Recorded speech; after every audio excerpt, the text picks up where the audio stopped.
A Ghoul's Accountant by Stephen Crane. This reading by Paul Curran. In a wilderness, sunlight is noise. Darkness is a great, tremendous silence, accented by small and distant sounds. The music of the wind in the trees is songs of loneliness, hymns of abandonment, and lays of the absence of things congenial and alive. Once a campfire lay dying in a fit of temper. A few weak flames struggled querulously among the burned-out logs. Beneath, a mass of angry red coals glowered and hated the world. Some hemlocks sighed and sung, and the wind purred in the grass. The moon was looking through the locked branches at 4 imperturbable bundles of blankets which lay near the agonized campfire. The fire groaned in its last throes, but the bundles made no sign. Off in the gloomy unknown, a foot fell upon a twig. The laurel leaves shivered at the stealthy passing of danger. A moment later, a man crept into the spot of dim light. His skin was fiercely red, and his whiskers infinitely black.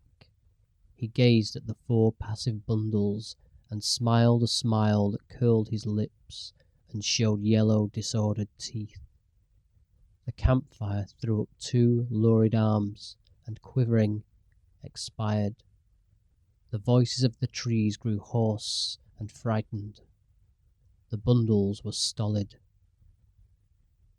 The intruder stepped softly nearer and looked at the bundles. One was shorter than the others. He regarded it for some time, motionless.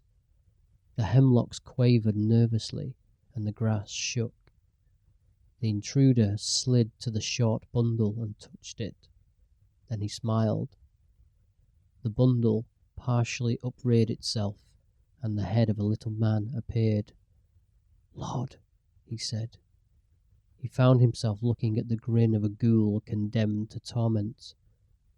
"Come," croaked the ghoul. "What?" said the little man. He began to feel his flesh slide to and fro on his bones as he looked into this smile. "Come," croaked the ghoul. "What?" the little man whimpered. He grew grey and could not move his legs. The ghoul lifted a 3-pronged pickerel spear and flashed it near the little man's throat. He saw menace on its points. He struggled heavily to his feet. He cast his eyes upon the remaining mummy-like bundles, but the ghoul confronted his face with the spear. "Where?" shivered the little man. The ghoul turned and pointed into the darkness. His countenance shone with lurid light of triumph. "Go," he croaked. The little man blindly staggered in the direction indicated. The 3 bundles by the fire were still immovable. He tried to pierce the cloth with a glance, and opened his mouth to whoop, but the spear ever threatened his face.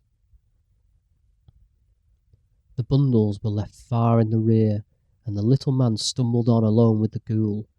Tangled thickets tripped him, saplings buffeted him, and stones turned away from his feet. Blinded and badgered, he began to swear frenziedly. A foam drifted to his mouth, and his eyes glowed with a blue light. "Go on," thunderously croaked the ghoul. The little man's blood turned to salt. His eaves began to decay and refused to do their office. He fell from gloom to gloom. At last there was a house before them.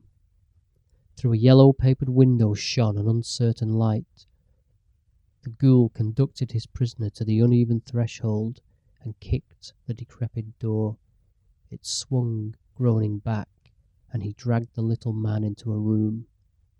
A soiled oil lamp gave a feeble light that turned the pine-board walls and furniture a dull orange. Before a table sat a wild grey man. The ghoul threw his victim upon a chair, and went and stood by the man. They regarded the little man with eyes that made wheels revolve in his soul. He cast a dazed glance around the room and saw vaguely that it was dishevelled as from a terrific scuffle. Chairs lay shattered, and dishes in the cupboard were ground to pieces. Destruction had been present. There were moments of silence. The ghoul and the wild grey man contemplated their victim. A throe of fear passed over him, and he sank limp in his chair. His eyes swept feverishly over the faces of his tormentors. At last the ghoul spoke. "Well?" he said to the wild grey man. The other cleared his throat and stood up. "Stranger," he said suddenly, "how much is 33 bushels of potatoes at 64.5 a bushel?" The ghoul leaned forward to catch the reply. The wild grey man straightened his figure and listened. A fierce light shone on their faces. Their breaths came swiftly. The little man wriggled his legs in agony. 21, no, 2, 6, and quick, hissed the ghoul hoarsely. $21.28.5, laboriously stuttered the little man. The ghoul gave a tremendous howl. "There, Tom Jones, durn you," he yelled. "What did I tell you, hey? Ain't I right, see? Didn't I tell you that?" The wild grey man's body shook. He was delivered of a frightful roar. He sprang forward and kicked the little man out of the door.